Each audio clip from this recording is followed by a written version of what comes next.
Bismillahirrahmanirrahim. Assalamualaikum warahmatullahi wabarakatuh. Alhamdulillah, alhamdulillahilladzi arsala rasulahu bil huda wa dinil haqq liyuzhirahu 'alad dini kullih wa kafa billahi shahida. Ashhadu an la ilaha illallah wahdahu la syarika lah wa ashhadu anna Muhammadan 'abduhu wa rasuluhu alladzi la nabiyya ba'da. Allahumma shalli wa sallim ala sayyidina Muhammad wa ala alihi wa ashabihi wa dhurriyyatihi wa qarabatihi wa azwajihi ajma'in, amma ba'du. Qala Allah ta'ala fi kitabihil karim: man 'amila shalihan min dzakarin aw untha wa huwa mu'min falanuhyiyannahu hayatan thayyibah wa lanajziyannahum ajrahum bi ahsani ma kanu ya'malun. Shadaqallahul azim.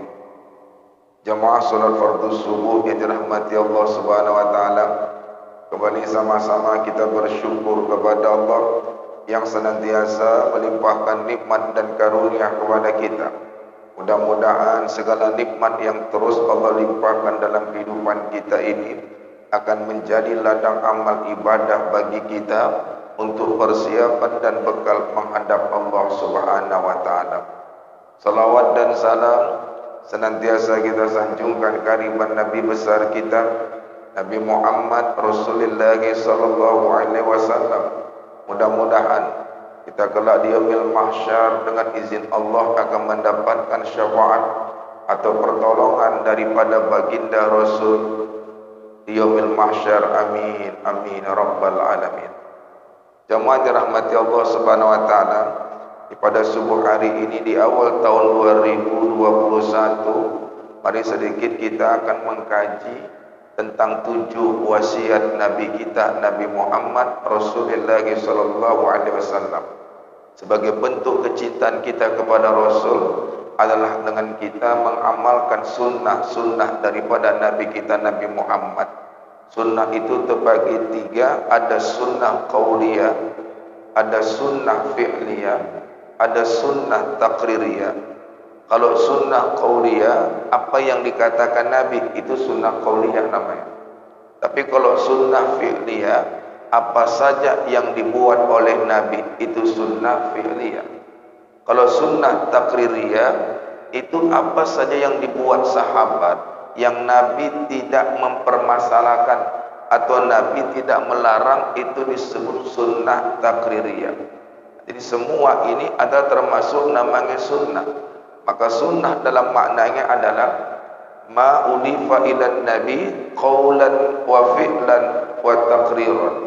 Apa saja yang disandarkan kepada Nabi, baik ucapannya atau perbuatannya ataupun takrirnya, ketetapannya, perbuatannya sahabat tapi Nabi membenarkannya, maka itu disebutlah dengan namanya sunnah. Maka pada subuh hari ini yang kita kaji sunnah qauliyah. Sunnah namanya ucapan. Tapi pernah berucap, ada 7 wasiat Nabi yang langsung dia dapat dari Allah Subhanahu wa taala. Walaupun Allah mengatakan kepada Nabi, tapi itu juga untuk kita juga. Sebab Nabi menyampaikan kepada kita. Jadi ada perintah Allah kepada Nabi, tapi semuanya untuk kita. Contohnya misalkan dalam surah Al-Ikhlas, qul huwallahu ahad. Qul itu fi'lul amri, kata perintah. Tapi yang diperintahkan kalau lihat kata qulnya adalah kepada satu orang, qul, katakanlah. Kalau 2, qula, maknanya katakan oleh kamu berdua. Kalau banyak, qulu, katakan oleh kamu semua. Tapi ayat itu mengatakan qul, katakanlah untuk satu orang. Maka sepakat ulama tafsir di situ yang disuruh dalam ayat itu adalah Nabi Muhammad. Ya Muhammad katakanlah, walaupun perintahnya kepada Nabi Muhammad, tapi perintah itu juga untuk kita umat Nabi Muhammad. Karena kalau pemimpinnya yang disuruh, tetap juga umat sama umatnya itu berlaku. Jadi walaupun perintahnya untuk satu orang, tapi isi perintahnya untuk semua umat Nabi Muhammad Rasulullah SAW. Oleh karena itulah pada subuh hari ini sedikit kita akan mengkaji tentang 7 wasiat Nabi kita. Yang pertama, apa kata Nabi? Amaroni Rabbi an uhibbal masakina waddunawa minhum. Tuhanku memerintahkan aku untuk mencintai orang-orang miskin dan mau bergaul dengan orang miskin. Dalam hadis ini artinya kita tidak sebatas hanya namanya itu secara lisan senangnya, tapi secara perbuatan kita juga cinta kepada orang-orang miskin. Miskin di dalam ajaran Islam itu bukan sebuah kehinaan. Kaya pun juga bukan sebuah kemuliaan. Miskin dan kaya itu bentuk ujian Allah kepada kita. Apakah dengan kaya dia tetap taat pada Allah, ataukah dengan miskin dia tetap patuh juga kepada Allah? Terkadang kita ini diuji Allah dengan kemiskinan lulus, tapi diuji Allah dengan kaya tak lulus. Siapa contoh? Sa'labah. Sa'labah itu ketika dia masih miskin, rajin ke masjid, gak putus sholat jamaahnya, lagi miskin. Tapi ketika dia sudah kaya, ke masjid pun tidak lagi, bahkan zakat pun tak dikeluarkannya. Itu artinya kekayaan menyebabkan dia ingkar kepada Allah. Jadi dalam Islam itu mau kaya mau miskin itu bentuk ujian Allah kepada kita. Mudah-mudahan kita semua, apapun kita mau kaya atau miskin, mengantarkan kita tetap dekat kepada Allah Subhanahu wa Ta'ala. Dan yang kedua, orang-orang miskin, untuk orang yang dilebihkan Allah rezekinya, ini menjadi ladang ibadah. Sehingga orang yang ketika mendapatkan harta tidak serta-merta merasa hebat di antara manusia, tapi dia merasa ini kesempatan aku untuk bisa berbagi sebagai ladang ibadahku kepada Allah Subhanahu wa Ta'ala. Makanya kata Nabi, cintailah orang miskin dan mau bergaul dengan orang miskin. Kenapa Nabi Muhammad ini amat memperhatikan orang miskin? Sebab kemiskinan ini bisa berbahaya kalau tidak dibarengi keimanan yang kuat. Apa kata Nabi? Kadal faqru ayyakuna kufran. Kemiskinan menyebabkan orang kufur kepada Allah Subhanahu wa Ta'ala. Berapa banyak hari ini orang rela bermaksiat gara-gara miskin. Ada perempuan jual diri, kenapa? Kena miskin. Ada kepala rumah tangga jadi namanya jual narkoba, kenapa? Kena miskin. Bahkan ada juga pejabat korupsi, kenapa? Kena miskin. Apa yang miskin? Ada yang hartanya miskin, yang kedua ada hatinya yang miskin. Yang paling bahaya lagi, sudah miskin harta, miskin hati, lemah iman. Ini paling gampang. Sebab maaf ya, orang miskin itu kalau tak kuat iman, dia enggak suka banyak berpikir, pikirannya antara satu jengkal ini, lambung saja. Makanya kalau orang-orang miskin dibiarkan, ini akan bisa menyebabkan banyak kerusakan. Sehingga Nabi mengatakan, tolong itu orang miskin, angkat derajat orang miskin, beri dia kesempatan untuk namanya mampu hidup dengan layak. Begitulah makna tadi, cintai orang miskin dan mau bergaul dengan orang-orang miskin. Sebab selagi banyak orang miskin, apalagi lemah iman, semakin mudah orang-orang jahat untuk memanfaatkan. Makanya mohon maaf, kalau ada pemilihan, orang-orang yang tak baik bisa jadi pemimpin bila banyak orang yang memilih di antara yang miskin. Sebab yang miskin-miskin hanya berpikiran sejengkal saja. Sehingga kalau namanya musim-musim pemilihan, akan ada istilah NPWP, nomor biro, wani biro. Jadi payah membedakan antara baik sama benar, antara baik sama buruk. Kalau kita maaf ya, suruh bedakan mana yang baik, mana yang buruk kan jelas. Kenapa? Karena masih pakai pemikiran. Kalau sudah hilang pemikiran itu, maka kita lupa mana baik, mana buruk. Ibarat contoh, ini ibarat contoh ya. Jadi imam sholat, kalau makmum siapa aja boleh nggak? Misalkan orang tukang mabuk, boleh nggak jadi makmum? Boleh. Ahli zina, boleh? Boleh. Orang yang namanya itu cacat, boleh, nggak ada masalah. Tapi kalau untuk jadi imam, nggak sembarangan. Maka ada 8 syaratnya. Syarat yang pertama apa? Orang mau jadi imam adalah orang yang paling mampu, orang yang paling tahu untuk jadi imam. Ada 2, ada yang paling mau, ada yang paling mampu. Kalau lah misalkan ada yang paling mau, ada yang paling mampu, dua-dua mau jadi imam, kira-kira yang kita sorong siapa? Yang paling mampu atau paling mau? Kenapa enggak yang kita sorong jadi imam? Yang paling mampu atau paling mau? Paling mampu ya. Yang paling mau enggak disorong. Kenapa? Bagus. Berarti yang paling mampu kita sorong, bukan paling mau. Jelas kita beda-bedakan. Oh, yang paling mampu lah paling bagus. Tapi maaf, yang paling mau ini ngasih uang sama kita. Misalkan dikasih satu ikat satu orang. Dia mau jadi imam misalkan, paling mau. Yang mana kita sorong? Yang paling mau apa paling mampu? Itu kan contoh. Itu kiasan loh. Terkadang-kadang buta kita kena dikasihnya, sehingga yang kita sorong yang paling mau bukan paling mampu. Jadi kalau jadi imam yang paling mau bukan paling mampu, kacau nggak? Takbir dia, Allahu Akbar. Apa nggak jantungan awak? Akbar pula lah kata imamnya. Bismillahirrahmanirrahim. Ribut makmumnya. Tak jelas imam dia. Dari mana pula imam? Kenapa makmum ribut? Karena imamnya paling mau, bukan paling mampu. Berarti kalau dalam sholat berjamaah, nggak tenang jamaah itu tergantung imamnya. Maka satu kumpulan gonjang-ganjing terjadi sebab yang memimpinnya tidak mampu, cuman paling mau saja.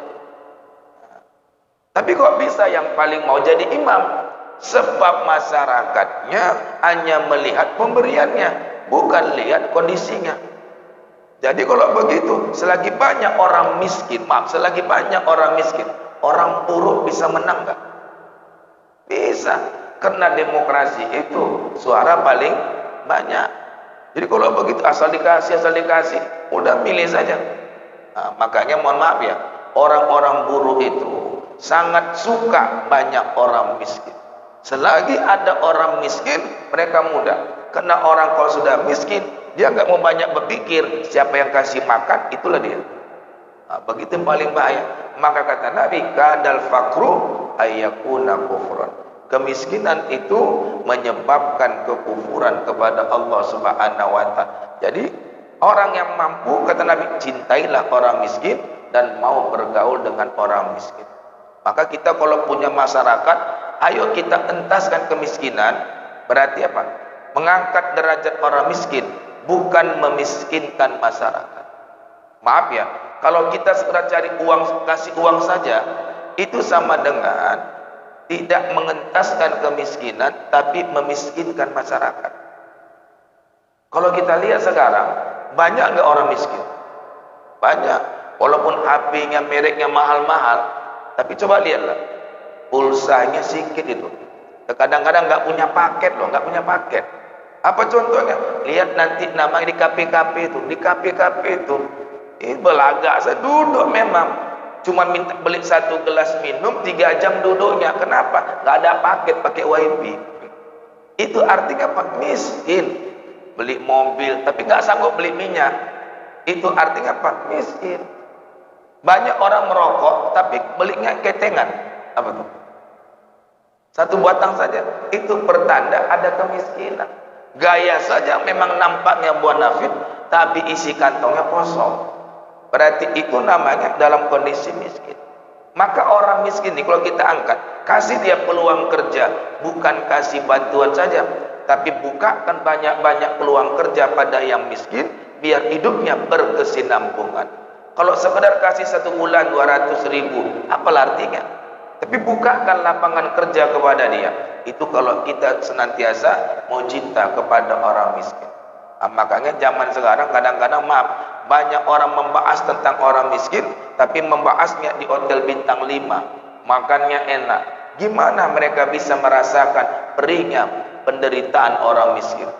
Cobalah bahas tentang orang miskin itu di bawah jembatan layang, di rumah orang miskin, biar mereka tahu sedihnya orang miskin itu kalau sempat haknya dipotong. Sekarang kan ada tuh, untuk bantuan orang susah saja dipotong, yang kita kenal dalam istilah bansos. Betul kan?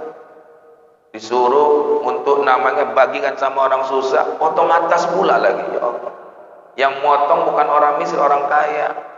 Kita disuruh 3M, memakai masker, menjaga jarak, mencuci tangan. Dia 17M. Apa enggak gemuk?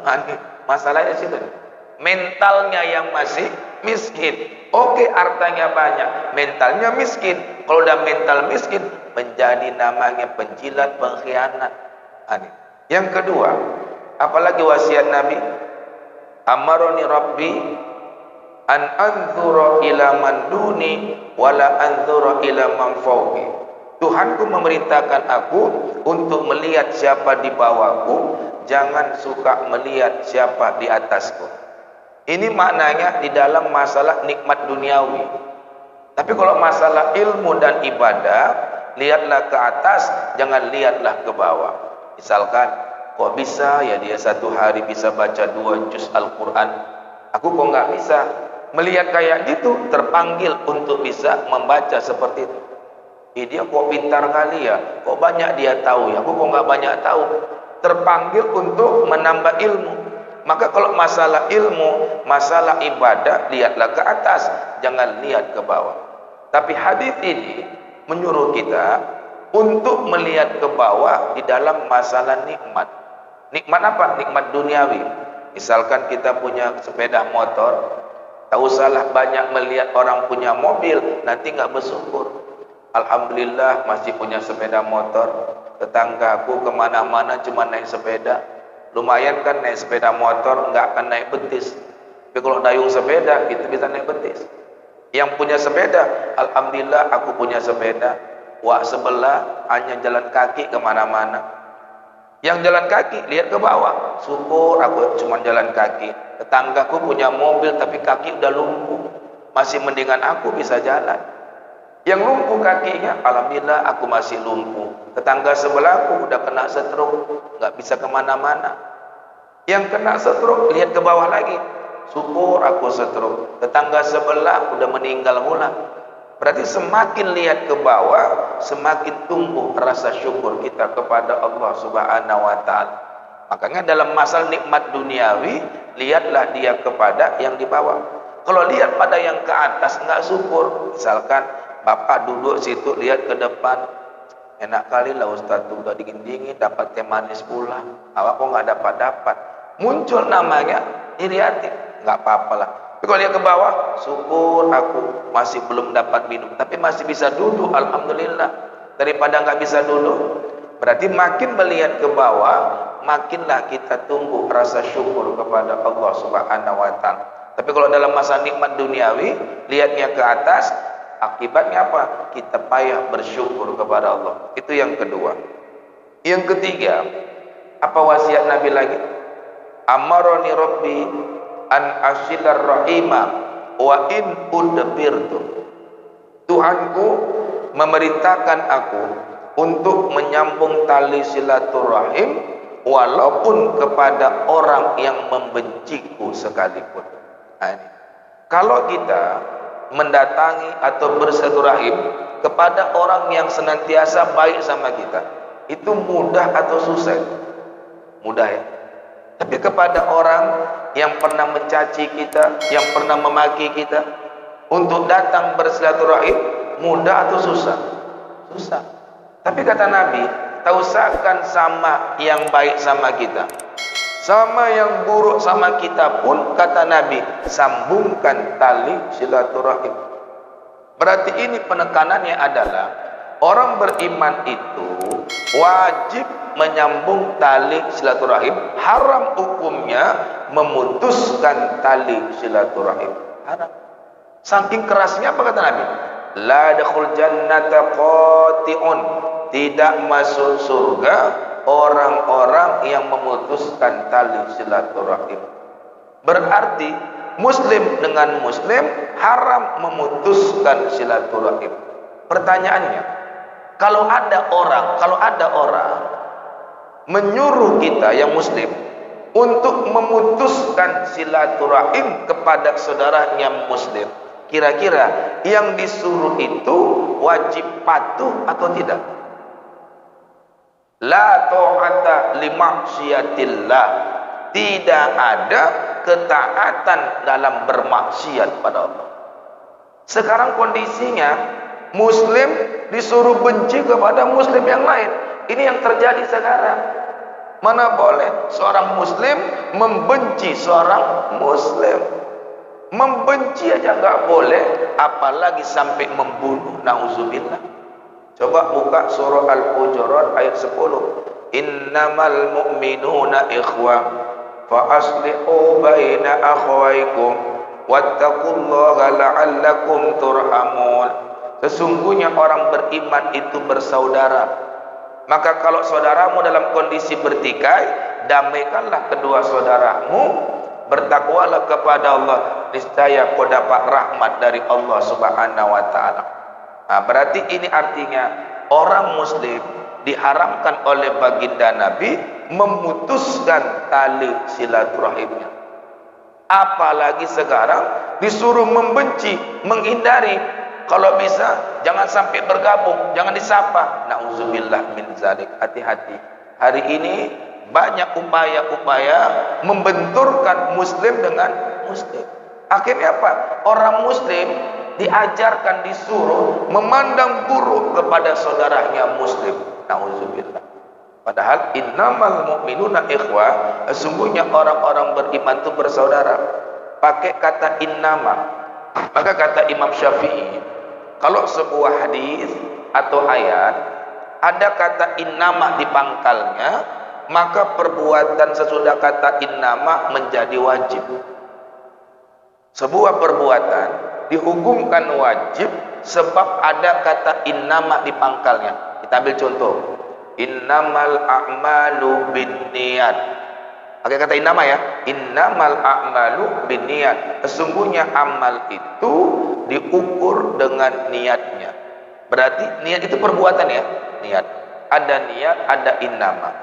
Karena ada kata innama di sini, maka niat itu hukumnya jadi wajib. Kalau tak ada kata innama, maka dia tak wajib. Itu dinyatakan oleh Imam Nawawi mengutip pendapat Imam Syafi'i dalam kitab namanya Riyadhus Shalihin. Berarti innama kata Imam Syafi'i menyebabkan perbuatan setelah itu menjadi wajib.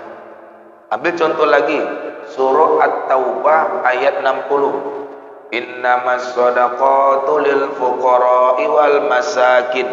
Sesungguhnya sedekah-sedekah itu untuk orang-orang fakir dan miskin. Sedekah itu apa maknanya? Sedekah kan banyak. Ada infak, ada namanya itu zakat, ada namanya ngasih makan orang, ada pula namanya memberikan pakaian. Itu termasuk daripada sedekah. Tapi sedekah yang dimaksudkan dalam ayat itu apa? Sepakat ulama zakat. Kenapa zakat? Karena ada kata innama.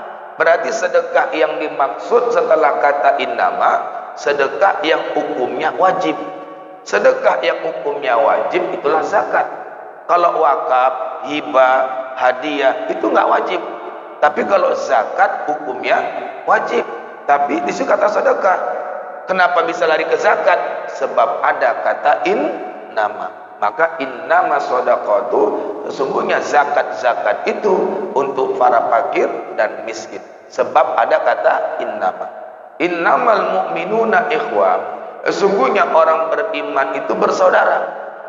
Maka membangun persaudaraan menjadi hukumnya wajib sebab ada kata innama. Kalau begitu konsekuensi wajib apa? Dikerjakan berpahala, ditinggalkan. Kalau ada orang Islam tidak lagi menyambung tali silaturahim, memutuskan, apa hukumnya? Jadi haram. Sampai kata Nabi lagi, la ya'illu lil muslimi ayyahjuru akhahu fawqa thalathati ayyam. Tidak halal untuk orang-orang muslim mendiami saudaranya lebih daripada 3 hari. Lebih daripada 3 hari. Berarti maknanya haram. Ustaz, jadi kalau aku nggak senang sama kawan, lagi benci Ustaz, aku malas ngobrol, boleh nggak aku cakapi? Boleh 1 hari. Masih sakit lagi hati Ustaz, masih boleh? Boleh 2 hari. Masih nggak enak Ustaz? Boleh? Boleh 3 hari. Hari keempat Ustaz, belum bisa aku maafkan, boleh aku nggak cakapi? Haram. Caranya panggil dia, ajak makan. Siap makan, salam. Apa dibilangnya?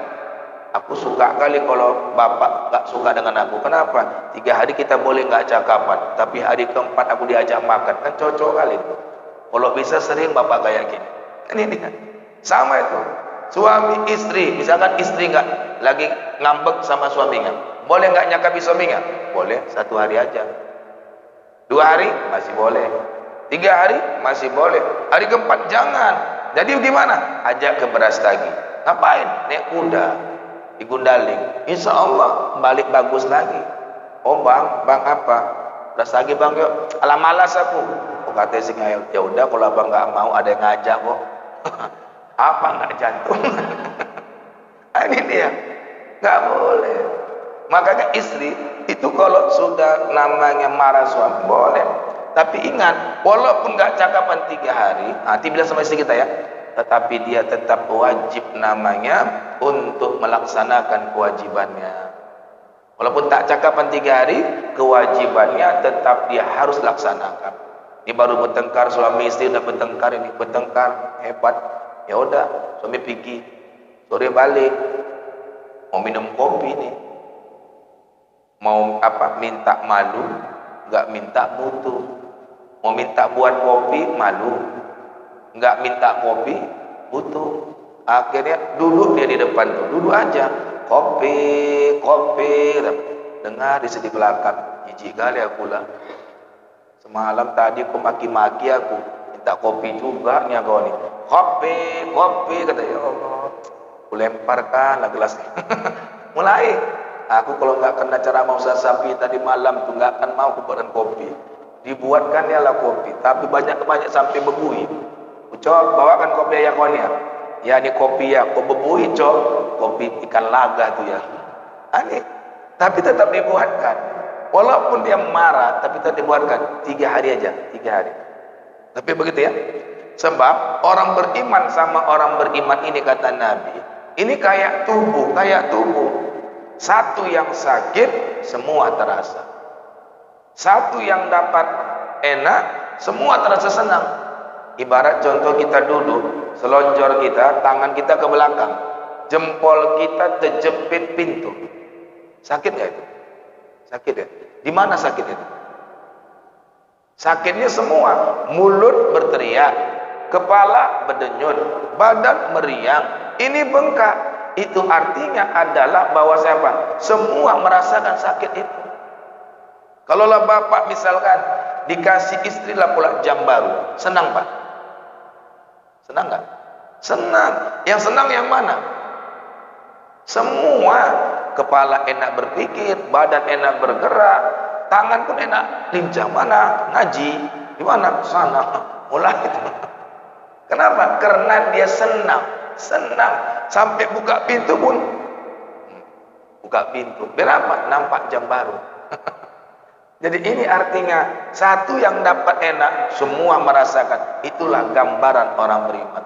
Nah jadi yang ketiga nih pesan Nabi kepada kita, muslim sama muslim, kau jangan putuskan tali silaturahim, Beda ormas boleh, nggak cocok sama ormas boleh, tapi silaturahim haram untuk diputuskan. Kalau ada yang menyuruh jangan lagi bersilaturahim, maka la ta'ata li maksiatillah, tidak ada ketaatan untuk bermaksiat kepada Allah. Itu yang ketiga. Yang keempat, apa yang keempat? Amaroni Rabbi alla as'ala ahadan syai'a. Tuhanku memerintahkan aku tidak banyak bertanya tentang orang lain. Mananya apa? Mengorek-ngorek orang. Maksudnya apa? Ingin banyak tahu tentang orang. Itu nggak boleh. Cenderung akan mencari aib orang lain. Maka dalam ajarannya kita ini apa? Sibuk ajalah dengan aib kita, tak usah sibuk dengan aib orang lain. Tuba liman syaghalahu aibuhu an uyubin nas. Berbahagialah orang yang sibuk dengan aibnya sendiri, tak mau sibuk dengan aib orang lain. Sehingga dalam hukumnya tajassus. Apa tajassus? Memata-matai. Buka Al-Hujurat di ayat yang ke-11. Wala tajassasu. Jangan kau memata-matai saudaramu. Jangan. Kecuali memang dia itu ada indikasi atau ada tanda-tanda hendak berbuat keburukan, misalkan teroris atau dia perampok. Tapi kalau masih normal, orang berdakwah dimata-matai, nggak boleh. Ada orang pergi mengaji dimata-matai, itu nggak boleh, karena kita masing-masing punya hak untuk kepada diri kita sendiri. Nah, jadi hukum memata-mata itu adalah dalam Islam haram, kecuali pada suatu namanya kondisi yang boleh atau menyebabkan suatu namanya perkara yang besar. Itu ya. Yang kelima, lebih berat lagi. Apa kata Rasul? Amaroni Rabbi an aqulal haqqa walau kana murran. Tuhanku memerintahkan aku untuk berkata yang benar walaupun itu pahit. Berarti apa? Wajib hukumnya jujur, haram hukumnya bohong. Maka Islam amat mencela sifat bohong atau perbuatan bohong. Sebab kebohongan itu tidak akan pernah mendatangkan kebaikan. Orang yang sudah bohong pasti akan bohong lagi. Sebab untuk menutup bohong yang pertama terpaksa bohong kedua. Udah bohong yang kedua, terpaksa bohong ketiga. Sebab menutup yang dua bohong ini harus bohong lagi. Jadi kalau orang sudah bohong, kerjanya bohong, akhirnya tak pernah kerja-kerja. Karena dia sibuk hanya menutupi kebohongannya, tidak ada karya. Maka kata Nabi, katakanlah yang benar walaupun itu pahit. Sampai Nabi pernah berpesan, alaikum bisidqi. Fa inna sidqa yahdi ilal birri, fa innal birra yahdi ilal jannah, wa ma yazur rajulu yasdiqu wa yata'arras sidqa hatta yuktaba indallahi siddiqan. Hendaklah engkau jujur, karena kejujuran akan membawa pada kebaikan. Kebaikan itu akan menggiring engkau ke surganya Allah. Selama kau jujur dan tetap engkau jujur, niscaya Allah akan mencatat engkau sebagai hamba yang jujur. Wa iyyakum wal kadhiba, fa innal kadhiba yahdi ilal fujur, fa innal fujura yahdi ilan nar. Wa ma yazal rajulu yakdzibu wa yataharral kadhiba hatta yuktaba indallahi kadzaban. Jauhkan oleh engkau dusta, karena dusta itu kata Rasul menyebabkan masuk pada keburukan. Keburukan menggiring engkau ke neraka. Selama kau berdusta dan tetap berdusta, niscaya Allah akan mencatat engkau sebagai hamba pendusta. Bahkan Nabi menerangkan, kalau ada orang berdusta, ketika dia berbohong, itu malaikat mencium aroma bau busuk dari mulut orang yang berdusta. Maka lagi berdusta itu apa? Malaikat itu nggak tahan itu. Sebab apa? Bau busuknya luar biasa yang keluar dari mulut orang berdusta. Jadi kalau begitu, hukumnya berbohong itu adalah haram.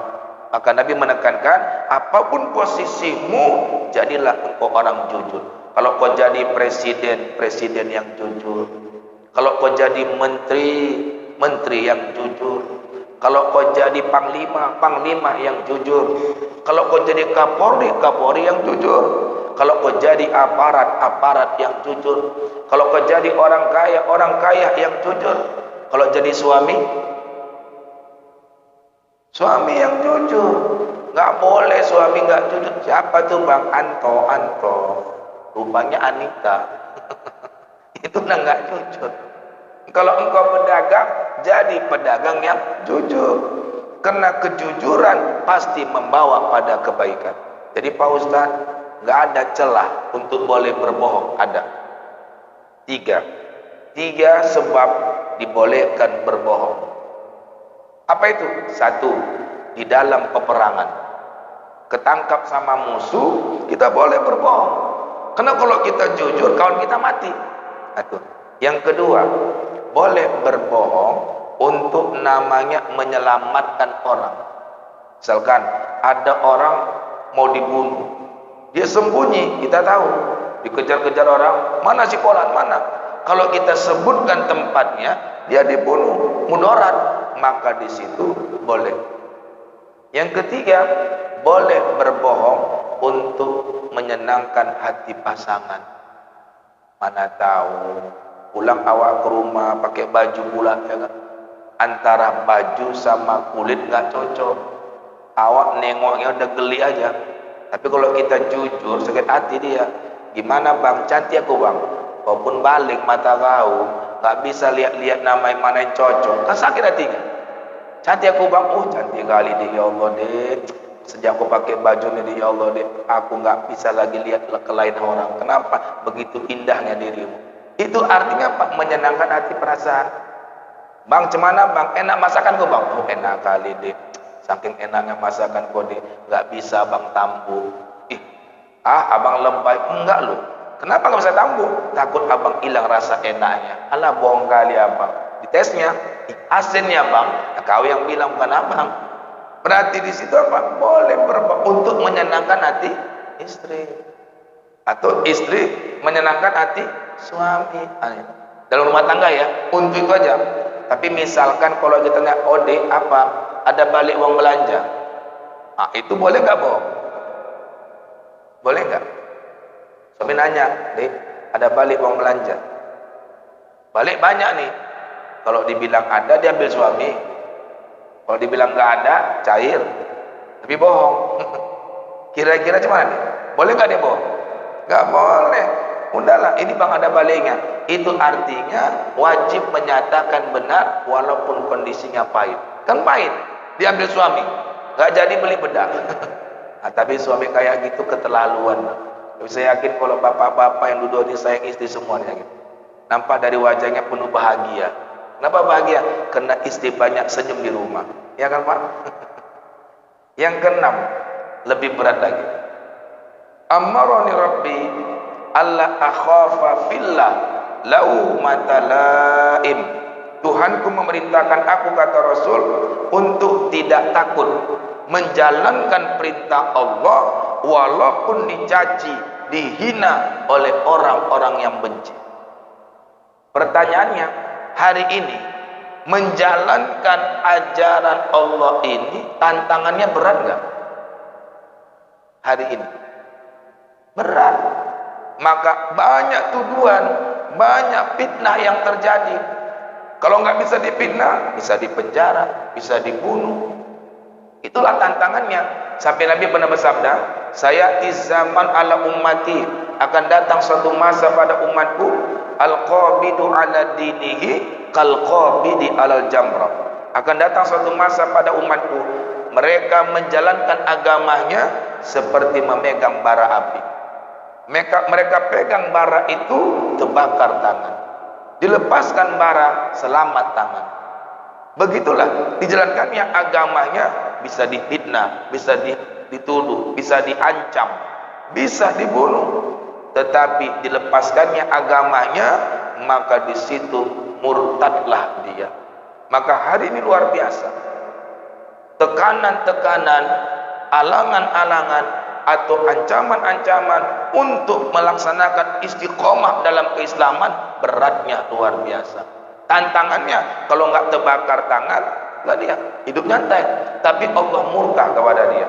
Mengatakan yang hak sekarang beratnya luar biasa. Maka kata Rasul, jangan pernah takut menjalankan perintah Allah walaupun orang-orang akan membenci dirimu. Nah, berarti kita wajib istiqomah di dalam menjalankan Islam. Bagaimanapun beratnya tantangan, wajib hukumnya menjalankan Islam. Hidup karena Allah, mati pun juga karena Allah. Sebab apapun yang kita perbuat, kita wajib bertanggung jawab hanya kepada Allah Subhanahu wa taala. Jadi yang keenam ni amat sangat berat ini untuk kepada kita, tapi obatnya adalah istiqomah di dalam menjalankan ajaran Islam. Ini yang kelima. Yang ketujuh terakhir, apa kata Nabi? Amarani Rabbi an ukthira min qawli la haula wa la quwwata illa billah. Tuhanku memerintahkan aku untuk memperbanyak ucapan atau zikir la haula wa la quwwata illa billah. Tiada daya, tiada kekuatan kecuali dari Allah. Zikir ini alhamdulillah luar biasa. Pertama, orang yang lemah fisiknya banyak mengucap la haula wala quwwata illa billah, insyaallah datang kekuatan. Yang kedua, orang kadang-kadang hatinya merasa hebat, banyak mengucap la haula wala quwwata illa billah, insyaallah muncul sifat tawaduknya, runtuh sifat takaburnya. Yang ketiga, ucapan la haula wala quwwata illa billah, maka nanti di akhirat kata Nabi akan Allah berikan untuknya simpanan-simpanan surga. Yang keempat, la haula wala quwwata illa billah, lazim kita bacakan, insyaallah di akhirat diberatkan Allah timbangan kita disebabkan banyak ucapan la haula wala quwwata illa billah. Dan yang kelima, memperbanyak ucapan la haula wala quwwata illa billah, menyadarkan kita hidup kita amat bergantung kepada Allah. Banyak hari ini orang enggak sadar dia itu sesungguhnya lagi bergantung kepada Allah. Tapi banyak orang kadang-kadang merasa bergantung pada pekerjaan, bergantung pada harta, bergantung pada manusia. Itu kan keliru. Harusnya hidup manusia ini bergantungnya hanya kepada Allah. Surah Al-Ikhlas ayat kedua, Allahu Samad. Allah tempat kita bergantung atau Allah tempat kita bersandar. Maka dengan mengucap la haula wala quwwata illa billah, tiada daya, tiada kekuatan kecuali dari Allah, sadarlah kita, aku menggerakkan tangan ini enggak akan pernah bisa kalau bukan Allah yang memberikan kekuatan ini. Maka oleh karena itu setiap langkahnya akan senantiasa tunduk kepada Allah Subhanahu wa taala. Nah, maka disunahkan kepada kita memperbanyak ucapan la haula wala quwwata illa billah. Jadi tambahkan zikir kita dulu. Bahkan maaf, kalau kita lagi mimpi nih. Lalu datanglah kayak setan atau jin mengganggu, susah kita mengalahkannya. Coba ucapkan la haula wala quwwata illa billah. Dalam mimpi itu insyaallah terlepas. Nah, jadi ketika udah sangatlah nak diimpitnya atau dipeluknya, payah kita bergerak. Nah, lemaskan badan, ucapkan dengan kuat la haula wala quwwata illa billah, maka lepas dan sebab dengan ucapan la haula muncul keberanian kita. Nah, makanya Nabi mensunahkan kepada kita banyak membaca la haula wala quwwata illa billah. Ini cuma 7 wasiat daripada Nabi Muhammad. Mudah-mudahan ini menjadi inspirasi kepada kita, pelajaran kepada kita untuk lebih baik ke depannya. Yang pertama, Tuhanku menyuruh aku untuk mencintai orang miskin dan mau bergaul dengan orang miskin.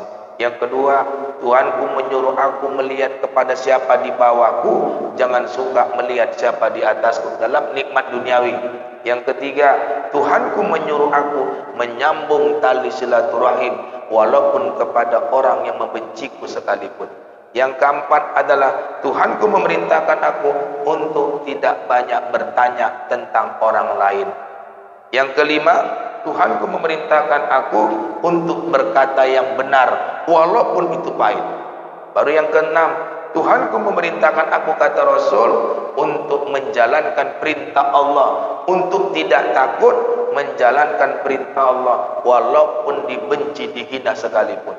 Bahkan yang ketujuh, Tuhanku memerintahkan aku untuk memperbanyak ucapan la haula wala quwata illa billah. Dengan demikian insyaallah 7 wasiat ini kalau kita amalkan juga menyebabkan kita semakinlah naik derajat kita di hadapan Allah, sebab bertambah kebaikan kita, bertambah pula kemuliaan kita. Sebelum kita tutup kaji ini,